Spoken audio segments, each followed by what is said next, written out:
parang ang nami-miss mo yung feeling na gano'n, yung gano'n kasimple, gano'n ka-innocent, gano'n yung parang feeling ng saya, ng comfort na gusto mong parang baka siguro gusto mong maramdaman uli yung gano'ng comfort.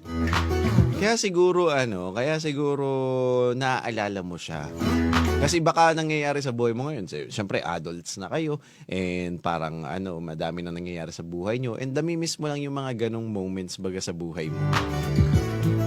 Feeling ko pati single 'to si OP kaya gano'n. Kaya nag-iisip siya ng mga gano'ng bagay.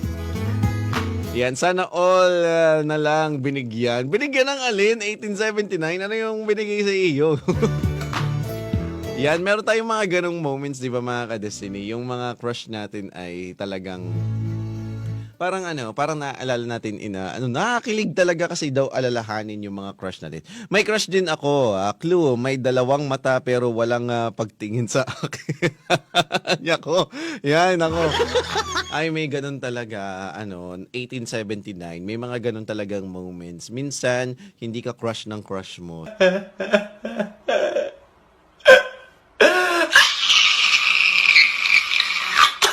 Sorry. Pero bakit hindi mo i-try, yan, sa mga may crush po dyan, siguro ng mga bata, ang